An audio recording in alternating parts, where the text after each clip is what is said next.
శుక్లాంబరధరం విష్ణుం శశివర్ణం చతుర్భుజం ప్రసన్నవదనం ధ్యాయేత్ సర్వవిఘ్నోపశాంతయే. గురుర్బ్రహ్మా గురుర్విష్ణుః గురుర్దేవో మహేశ్వరః గురుః సాక్షాత్ పరం బ్రహ్మ తస్మై శ్రీగురవే నమః. వాగర్ధావివ సంపృక్తౌ వాగర్ధ ప్రతిపత్తయే జగతః పితరౌ వందే పార్వతీ పరమేశ్వరౌ. సూక్తిం సమగ్రయతన స్వయమేవ లక్ష్మీ శ్రీరంగరాజమహిషీ మధురైకటాక్షైః వైదగ్ధ్యవర్ణగుణగుంభనగౌరవైర్యాం కండూలకర్ణకుహరాః కవయోధయంతి. హైమోర్ధ్వపుండ్రమజహన్మకుటం సునాసం మందస్మితం మకరకుండలచారుగండం బింబాధరం బహుళదీర్ఘకృపాకటాక్షం శ్రీవేంకటేశముఖమాత్మని సన్నిధత్తాం. విమలపటి కమలకుటి పుస్తకరుద్రాక్షసస్తహస్తపుటి కామాక్షి పక్ష్మలాక్షి కలిత విపంచి విభాసి వైరించి. నారాయణం నమస్కృత్య నరం చైవ నరోత్తమం దేవీం సరస్వతీం వ్యాసం తతో జయముదీరయేత్. హరి ఓం. పరమేశ్వర స్వరూపమైన సభకి నమస్కారం. అనుశాసనిక పర్వం కూడా భీష్మాచార్యుల వారు ధర్మరాజు గారికి చేసినటువంటి ప్రబోధములతోటే కూడి ఉంటుంది. ధర్మరాజు గారు భీష్మాచార్యుల వారికి నమస్కరించి, ఇత పూర్వం తాతగారు మీరు ఎన్నో ధర్మములను చెప్పారు, ఎన్నో నీతులు బోధించారు, ఎంతో నా యందు కారుణ్యమును చూపించారు, అయినప్పటికీ కూడా ఎందుకో శాంతి నాకు కలగడం లేదు. దానికి కారణాలు రెండు. ఒకటి, ఈ కురుక్షేత్ర సంగ్రామ భూమి యందు ఎందరో బంధువులను సంహరించాను, అది ఒక పక్క. అన్నిటికన్నా జటిలమైనటువంటి కారణం, ఇంత గొప్పవాడమైనటువంటి నిన్ను సంహరించాం. అంటే ఇక కొద్ది రోజుల్లో ప్రాణాలు వదిలిపెట్టేస్తాడు కాబట్టి నీ మృత్యువుకు కారణమయ్యాం. వీటి చేత నా మనసుకు శాంతి లభించట్లేదు. ఇట్లా లభించకపోవడం వల్ల నేను చాలా పరితాపాన్ని పొందుతున్నాను అని తెలియచేస్తే, భీష్మాచార్యుల వారు ఆ ధర్మరాజు గారు పొందుతున్నటువంటి పరివేదనకి జవాబుగా తన యొక్క ప్రసంగాన్ని ప్రారంభించారు. ఆయన మాట్లాడుతూ, అనవుడు భీష్ముడిట్టులను ఆతనితో అకట వధింపగా మనుజుడు కర్తకాడు వినుమ ఇతిహాసమొకండు చెప్పెదన్ మనుజవరేణ్య గౌతమి యనంగ శమాన్విత ఒక్క భూసురాంగన ఉరగంబుచే సుతుడు కాలవశత్వము పొందియుండగన్. మరణమునకు ఎవ్వరూ కారణం కాదు. ఒక వ్యక్తి మరణిస్తే దానికి కారణము ఆయన చేసుకున్నటువంటి కర్మయే అయ్యుంటుంది. కాబట్టి నిష్కారణంగా నువ్వెందుకు బాధపడుతున్నావు ధర్మరాజా? కాబట్టి నేను చెప్పినటువంటి విషయాన్ని బలపరచేటటువంటి ఒక ఇతిహాసాన్ని నీకు చెప్తాను, శ్రద్ధగా విను. పూర్వం గౌతమి అనబడేటటువంటి ఇంద్రియ నిగ్రహము మనోనిగ్రహము కలిగినటువంటి ఒక బ్రాహ్మణ స్త్రీ ఉండేది. ఆమెకి ఒక కుమారుడు ఉండేవాడు. ఆ కుమారుడు పాము కరిచినటువంటి కారణం చేత మృత్యువుని పొందాడు. ఆమె ఆ పిల్లవాడిని పెట్టుకుని బాధపడుతున్నటువంటి సమయంలో అక్కడికి అర్జునుడు అనబడేటటువంటి ఒక వ్యక్తి వచ్చి ఆ పిల్లవాడిని కరిచినటువంటి పాముని పట్టి తీసుకొచ్చి ఆ పాముని చూపించి, నీ కుమారుడు మరణించడానికి ఇదిగో ఈ పాము కారణం, కాబట్టి ఇప్పుడు నువ్వు కాని అంగీకరిస్తే వెంటనే ఈ పసివాణ్ణి కరిచినటువంటి ఈ పాము తల పగల కొట్టేస్తాను, లేకపోతే కత్తితో దీన్ని ముక్కలు చేసేస్తాను, ఏం చేయమంటావు చెప్పు అని ఆ అర్జునకుడు అనబడేటటువంటి వ్యక్తి అంటే, ఆ గౌతమి జవాబు చెప్తూ, విధివశమున వచ్చిన కీడధములు కొనియాడి వెడగులై విపుల భవాంబుధి మునుగుదురు మునుంగరు సధర్ములకు ఉత్తములు ప్రశాంతి చులుకనై. ఓ అర్జునకుడా, ఎందుకయా పావును చంపుతాను అని అంటావు? విధివశమున వచ్చిన కీడధములు కొనియాడి వెడగులై. ఎప్పుడైనా సరే భగవంతుని యొక్క అనుగ్రహ విశేషంగానే సుఖం కలుగుతుంది. అదే భగవంతుని యొక్క ఆజ్ఞ చేత మనకి కష్టము కలుగుతుంది. కష్ట సుఖములు కలిగాయి అంటే దానికి కారణం భగవంతుడు.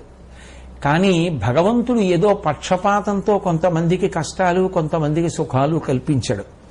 చేసినటువంటి కర్మలను అనుసరించి భగవంతుడు సుఖదుఖములను కల్పిస్తూ ఉంటాడు.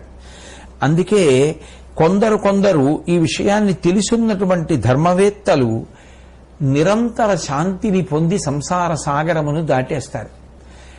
కొంతమంది ప్రతిదానికి ఎక్కడో ఎవరినో దీనికి బాధ్యుల్ని చెయ్యాలి అని ప్రయత్నం చేసి తాము అశాంతి పొందుతూ ఉంటారు, ఇతరులకు అశాంతి కల్పిస్తూ ఉంటారు.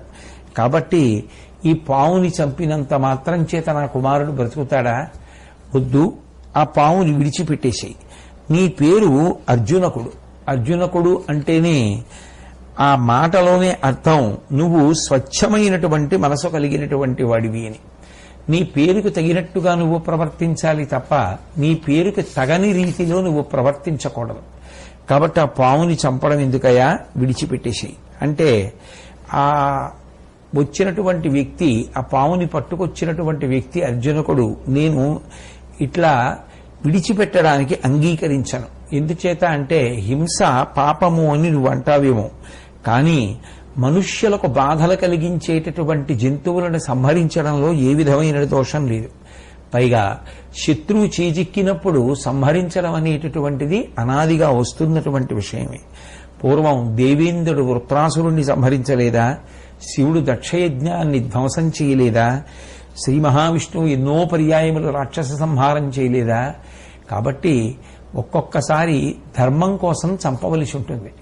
ఈ పాము నిష్కారణంగా నీ బిడ్డన్ని చంపింది కాబట్టి ఇప్పుడు ఈ పావుని చంపడం దోషం లేదన్నాడు. అంటే ఆశ్చర్యకరంగా ఆ పాము మాట్లాడింది. ఆ పాము అంది, ఇందులో నా తప్పే ఉంది, నేను నిమిత్త మాత్రం.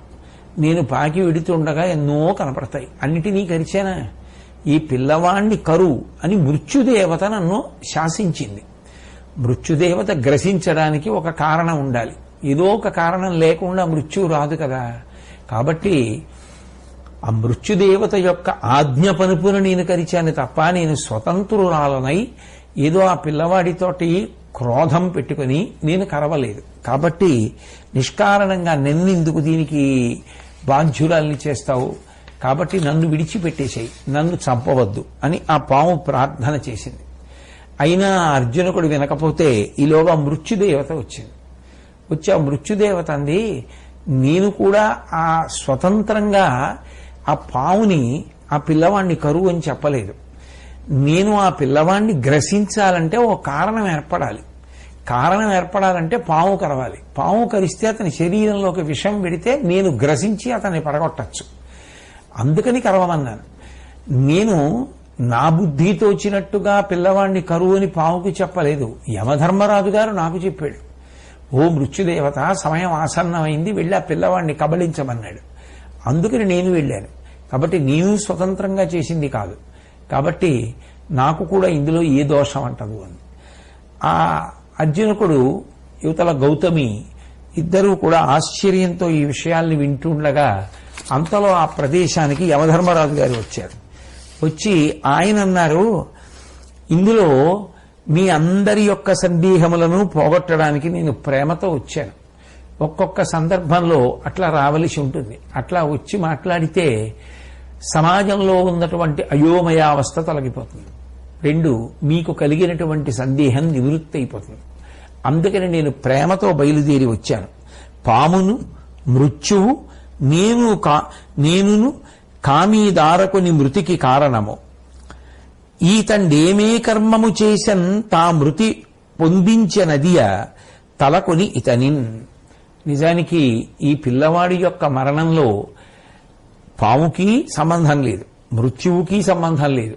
నేను ఏ విధంగానూ కూడా ఈ పిల్లవాడి యొక్క మరణానికి కారకుడిని కాను. ఎందుకనంటే పామును మృత్యువు నేనును కామీదారకుని మృతికి కారణము. మేము ముగ్గురం కారణం కాదు. మరి కాకపోతే ఈ పిల్లవాడు ఎలా చచ్చిపోయాడు అంటారా? ఈతండేమే కర్మము చేసన్ తా మృతి పొందించనదియ తలకొని ఇతనిన్. ఇతడు ఏ కర్మములు చేశాడో పూర్వం ఇతడు చేసినటువంటి పనులు ఏ ఉన్నాయో ఆ పనులే ఫలితములు ఇవ్వాలి. ఇతడు గత జన్మలో అకాల మృత్యువును పొందడానికి ఏ కర్మ చేయాలో అటువంటి పాపకర్మ చేసినటువంటి కారణం చేత ఈ పిల్లవాడు ఇప్పుడు అకాల మృత్యువుని పొందాడు తప్ప నిష్కారణంగా భగవంతుడు ఎవరికి ఏ ఖేదాన్ని కల్పించడు కదా. చేసినటువంటి పాపపుణ్యములను అనుభవించి తీరవలసినదే అన్న సనాతన ధర్మంలోని సిద్ధాంతము ఎంత బలమైనదో ఎంత సత్యమైనదో నిరూపించేటటువంటి ఘట్టము సుమాధర్మరాజా. కాబట్టి సాక్షాత్ యమధర్మరాజు గారే వచ్చి అతడు చేసినటువంటి కర్మములే అతని యొక్క మృత్యువునకు కారణము అని చెప్పాయి. కాబట్టి ఎవరు ఎవరిని చంపినట్టు ప్రత్యక్షంగా కనపడినా వారు చేసినటువంటి కర్మలు ప్రధానములై ఉంటాయని చెప్పి కారు దుర్యోధనుడు నీవు కారణములు బాంధవుల రణమరణ సంప్రాప్తి కనగా వారు తమ తమ కర్మముల్ కారణములు కాగా ఇట్లైరి ఏ శోకంబు నీకు. మేమందరం మరణించాము అంటే దానికి కారణం ధర్మరాజా దుర్యోధనుడు కాదు, నువ్వు కాదు. ఎవరెవరి కర్మల ప్రకారం వారు వెళ్లిపోవలసి ఉంటుంది. కాబట్టి మేము చేసినటువంటి కర్మలు ఏమున్నాయో మేము చేసినటువంటి ఆ కర్మల యొక్క ఫలితంగానే మృత్యువుని పొందాం. కాబట్టి నువ్వు నిష్కారణంగా దీనికోసం ఖేదం పొంది మనసు పాడు చేసుకోవద్దు అని చెప్పిన తరువాత ధర్మరాజు గారు భీష్మాచార్యులు వారిని ఉద్దేశించి మాట్లాడుతూ, మహాత్మా, దైవము పౌరుషం అంటే పురుష ప్రయత్నము, ఈ రెండూ కూడా ఓ కార్యం జరగడానికి ప్రధానం అంటారు కదా. కొంతమంది అంటారు మన చేతిలో ఏముంది, అంతా భగవంతుడు నిర్ణయిస్తే అవుతుంది తప్ప మనం అనుకున్నామని అవుతాయా అంటారు.